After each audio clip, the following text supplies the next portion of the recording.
I'm doing Pawson Bean, the author of this book. I'm here today to tell you about the sport I've lived and loved since I joined a water ballet team in 1941. I've been a swimmer, a coach, a judge, committee member, and leader. I also edited and published the only long existing magazine for Synchro Info for 30 years. I retired from that in 1992 and is now only one of a very small handful of people who've been continuously on the scene locally, nationally, internationally. I saw the need to publish the history of synchronized swimming as I knew it. I was aiming for the 1996 Olympics, but that was not to be. I couldn't get ready in time. It took until 1999 to document all the material I had and to find a publisher to edit the final product, which was printed in 2004. Now, with various medical issues, part of which are my voice, but my age, I found last Thursday night I could no longer deliver the address myself. And so my daughter, Leah, who actually is the exhibitor and did the scrapbooks and some of the costume material, which actually I'd love to explain another time how it's affected rules in the sport. I recruited her to help me make this presentation. My biggest supporter, rewrite specialist for the magazine, an author of all the how to do articles that I've seen on bulletin boards around the world, passed away in 2000. And so Leah has been my biggest helper since then. I've always heard the phrase, stand up to be seen, sit down to be appreciated. So with that, Leah will present the book.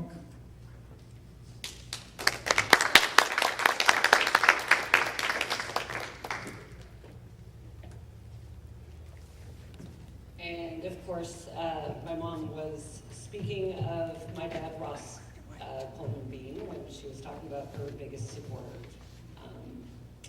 and always mine as well. So anyway, I would just like to start out by saying that it is much easier to do synchronized swimming when I do not have to wear my glasses and do not have to actually see the audience in focus. But anyway, so is synchronized swimming a show or is it sport? Since its inception, that has always been the debate. In 1984, in the months leading up to the first Olympic Games for synchro, Olympic sponsor McDonald's had placements in its restaurants that read, "The sport that took 40 years to travel from Hollywood to Los Angeles," end quote. While that was correct on its calculation of time and distance, it also implied, as most of the world believed, that synchro was born in Hollywood and grew from Esther Williams' films. In fact, the truth is far different. Before the turn of the 20th century, Germany was experimenting in floating patterns. England held competitions in tricks and stunts as part of the requirements for the men of the Royal Life-Saving Society. And similar activities were found throughout Europe and demonstrated as a form of entertainment.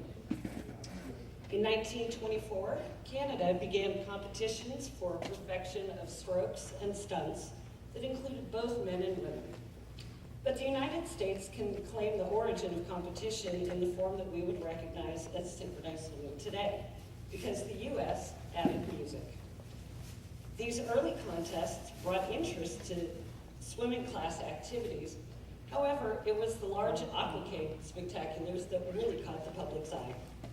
In the late 1920s, when sound was finally added to films, Busby Berkeley was hired to produce dance routines for a series of Warner Brothers films.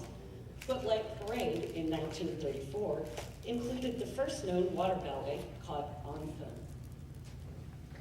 For the 1934 Century of Progress World's Fair on Chicago's lakefront, the organizers wanted something to highlight the underwater lighting of the lagoon. 35 members of the Tarpon Club of Swimmers at the University of Chicago were signed to 3 shows a day for the last week of June. The shows proved so popular, the swimmers were asked to continue for 2 weeks, then a month, and they finally signed a contract to perform until October 31st, the last day of the fair, or until ice formed on the lake, whichever came first. The name Synchronized Swimming actually came from that show, from announcer Norman Ross, himself a swimmer, and as Mom and I found yesterday at the Art Museum, a member of the 1920 Olympic team. But Norman Ross described the actions as synchronized swimming. And the name stuck. When the Amateur Athletic Union accepted the sport in 1940, that name, synchronized swimming, was chosen to distinguish the sport form with its rules and requirements as distinct from water ballet.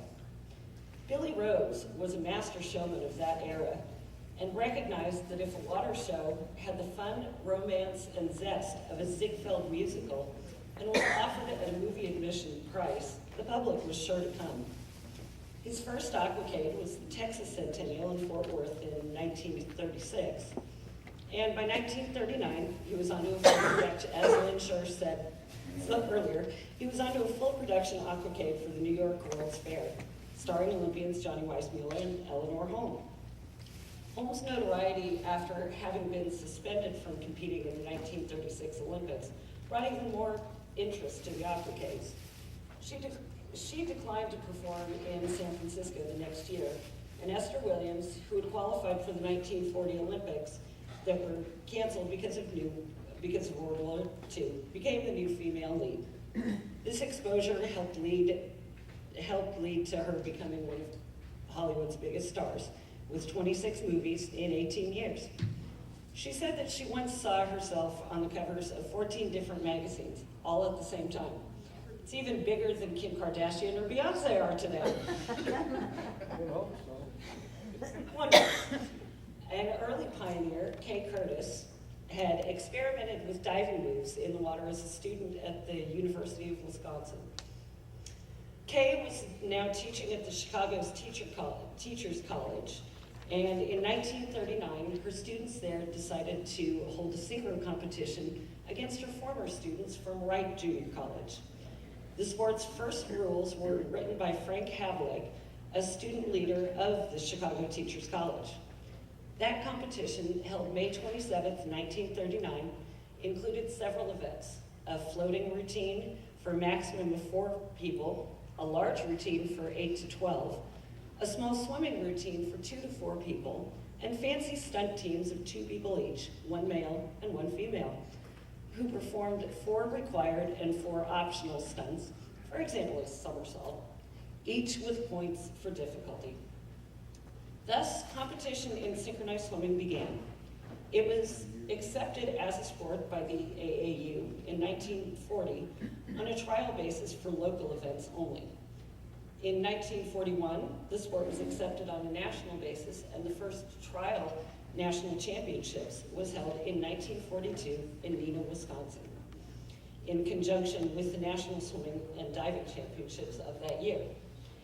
All competitive events were suspended, however, during World War II, and the first official national championships with duet and team events was held in Chicago in 1946 and won by the local Chicago Town Club.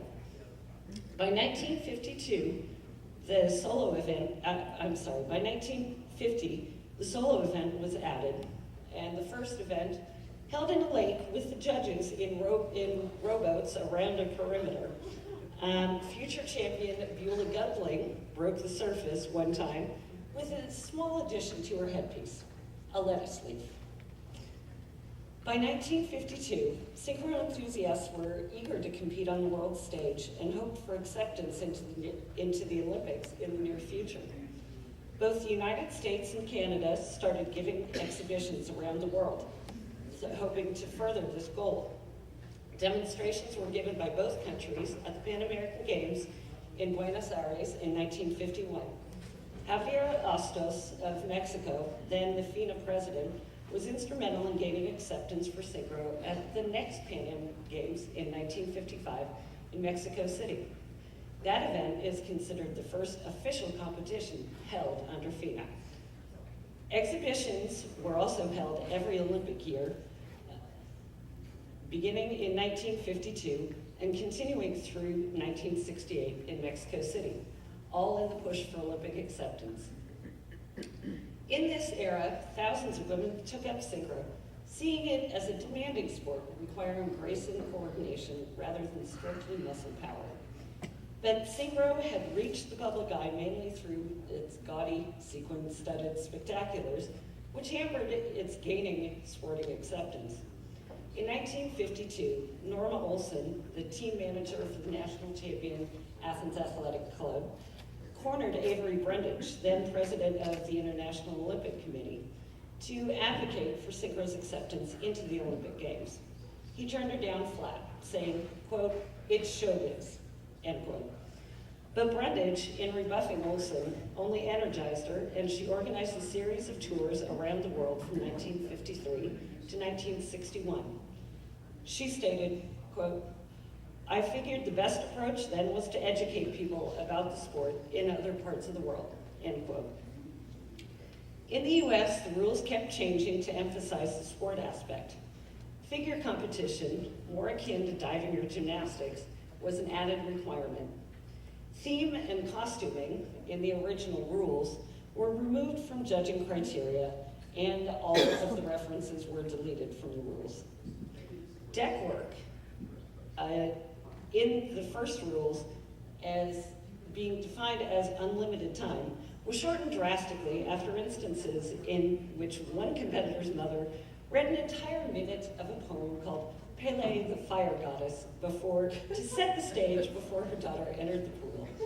And another competitor did 30 seconds of point work in toe shoes before spending an additional 30 seconds removing the shoes before diving in. Although synchro kept evolving and trying to get rid of the association with water ballet, the show aspects occasionally crept back in. Sorry, I got ahead. The national champion San Francisco Marionettes recreated Billy Rose's original Aquatic in the movie Funny Lady, starring Barbara Streisand. And after the 1969 Nationals, Synchro's National Committee warned coaches that some of the routines might have fit well into Rose's Aquacates with overly fancy suits. Therefore, for some time thereafter, plain off-the-rack suits were used by most national competitors.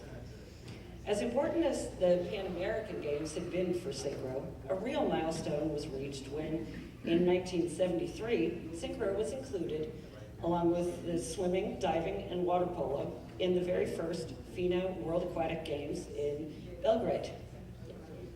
Although considered a success with 15 nations participating in synchro, there was still work to be done.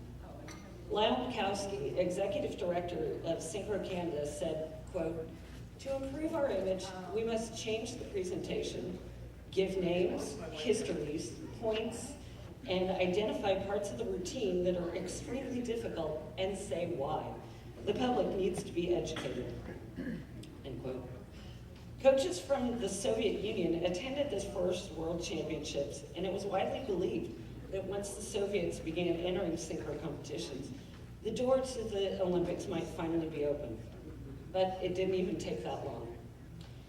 In 1975, another hurdle was crossed with the death of longtime president of the IOC, Avery Brundage, who had remained steadfast in his opposition to synchro's inclusion in the games, and had once commented to a US official that synchro would be in the Olympics over his cold dead body. In 1978, Lord Killannon, then president of the IOC, attended the duet event at the World Championships in Berlin and said, quote, "All this time, I thought it was like a show, an amusement, not a sport. Now I saw it was a sport," end quote. So, in 1980, after Brundage's body was presumably sufficiently chilled, the IOC admitted synchro's duet event for the 1984 Games. After the Soviets announced their boycott of those games, the IOC added the solo event only a couple of months before the games were to begin. The Los Angeles Times commented, quote, "For Tracy Ruiz, the reigning world champion, it's almost as if the IOC was mailing her the gold medal. She had not been beaten in international competition in the past 4 years," end quote. Those first Olympics went off very smoothly for synchro, with one of the few hitches being a police dog alerting his handler to an unattended bag. The stands were evacuated, the bag was taken into an empty field and blown up under controlled circumstances by the bomb squad. Later analysis of the bag revealed a bologna sandwich. Although synchro was now an Olympic sport, many, including most of the media, still questioned its status and predicted it would soon be dropped. Responding to an article in the San Francisco Chronicle, then national coach Gail Emery said, quote, "People think of Esther Williams. She's the reason we're here. She popularized the sport, but it's not Esther Williams anymore," end quote. And in 1998, Sports Illustrated wrote, quote, "The axe is out. It," meaning synchro, "sure is pretty, but is it a sport? The IOC is planning to trim the game's current perfusion. Does anyone have a worthier sacrificial lamb to offer?" End quote. Progress in synchro, however, continued despite the bad press. And by 1990, there were more than 90 countries with synchro programs worldwide. But synchro was still pushing to get its premier event, the team, added to the Olympic program. It was finally successful when an 8-nation team event was added for 1996. However, both the solo and duet competitions had to be sacrificed to keep the number of competitors approximately the same as what it had been with those events. This change caused many countries to cut back funding for synchro since they saw little hope of ever qualifying. The IOC realized what was happening and added back a 24-nation duet event for the year 2000. And I would like to point out, at this moment in time, one of the members of this inaugural Olympic team is sitting in the room. Becky Dyer-Lancer is one of the inaugural champions, and another one of her teammates is being inducted tonight into the Hall of Fame. So. And Leanne, she would have been mailed a medal too, because she was the reigning solo champion. Well, yes. Had there been 3 events, Becky would have been a 3-time champion. No. But anyway, so in the years from that first competition in 1939 between 2 small Chicago colleges, USA Synchro's fondest hopes of developing into an Olympic sport had really come true. But where the US had once stood proudly atop the platform, now Russia sets the standard for excellence and is firmly entrenched in the top spots that they first reached in the late 1990s. In the US, synchro has become familiar to many in the general public, but is still derided by most. Oh, I'm sorry, I forgot to show Becky the award stand. I got him. I got involved. Sometimes, though, support for synchro comes from the most unexpected places. During the 1996 Olympics, track and field sprinter Michael Johnson was asked what he was going to do next after winning gold and setting a world record in the 200 meters. He said, quote, "I'm going to be a spectator now and take in some of the other sports, like synchronized swimming. I really respect those athletes," end quote. Worldwide, synchro's popularity only continues to grow, being one of the first sports to sell out ticket-wise in most Olympics, and with sold-out stadiums for the Olympics and all its major championships, especially in Europe and Asia. Here in the United States, though, acceptance is still an issue. But aquacade spectaculars like Cirque du Soleil's O and Le Rêve are drawing crowds and giving former competitors opportunities for employment other than coaching or giving swim lessons. But the question may never truly be answered: is synchronized swimming show or sport? Because in actuality, it truly is the best of both. So Mom will now come up and take questions, and while she is doing that, I will be cycling through all of the pictures from the book. So if you would like to see all the pictures from the book, you need to keep asking her questions so that I can keep her.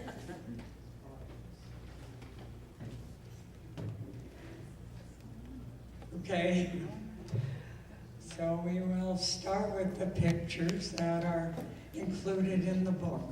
Which? Stay together. Stay together. Okay. Okay. Yes. No. Oh, but questions, because I'm answering questions while we show what's in the book. Okay, one question I have been asked 3 times since I've been here is, what is the relation of aquatic art to synchronized swimming, and how does it fit in? This was part of our evolution of rule changes.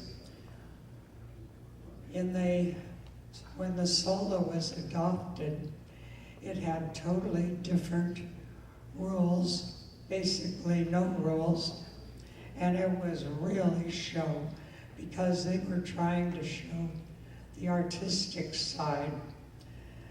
But there was the sport faction that wanted to compete in the Olympics. Me being one of them, I would have been in Melbourne had it gone beyond the 55 Pan Am Games. So that we developed these 2 divisions that politically the conventions were like you've never seen for anybody who wasn't there. Rules kept changing to do the sport aspect, and my husband was rules chairman during this time, and he actually would have been an Olympian in 44 if that games hadn't been canceled, and he became interested in synchro and was now actively involved. He was rules chairman, and Norm Olson was busy also wanting to promote the sport aspect, so that they actually rewrote basically all the rules towards sport for the convention of 1954. They had been put out to the general public for people to study them ahead of time, while Henry Gunling did the same thing with the aquatic art rules they were proposing. Any of you who have been at one of our conventions will know how horrific this chasm was the vote was taken whether to go sport rules or aquatic art. And aquatic art, as I remember, lost by only 4 or 5 votes. And upon which half our convention got up and marched out. They formed the International Academy of Aquatic Art that year, and it began operating in 2005. But Beulah was the swimmer, and she was a competitor at heart, and she wanted to be in the first official FINA official competition, the Pan Am Games. So she came back, adapted to what needed to be done for the 1955 Pan Am trials, and she won the gold medal in that meet. She was my roommate. So now, anything else? Are we at the end? Yep. Okay. Yes. Among those images up there, are there any of Miss Bean? Are there, Could you point to the one? of who? You. You. Actually, Yes, wait, go back, yeah. You just missed it there. okay, go back. There. Yeah, I'm, all right. That is my mom, her youngest sister, and middle sister. And you can see the suit the way it was out there with Peggy Dyron's suit in the case. Anything else? Oh, I should tell you a funny. I mean, the year before, 53, no, might have been 53. During 47 to 53 to 55, I was also the coach of the team after our coach died in 47. And I was coaching when I returned to swimming, when they put it in the Pan Am Games. My husband became the coach, but he only did the 5 of us. As it was 4 there. He only coached us. I coached all the others, and by a meet in Texas, I think, I had coached my B team up to place in the middles while we got first. But the irony of it all was that I guess I was always more of a coach than swimmer, because where I took second in the previous national duets, and the ones that have won weren't swimming, my 2 sisters beat me, and Sally and I got second. So, anyway, so yeah, I can be done, but I'm proudest of something that happened while I was trying to find a picture of the modern mermaids. And I'm looking on the internet and Wikipedia, and here they had reproduced what is written in this book, a page and a half, about the modern mermaids. So thank you.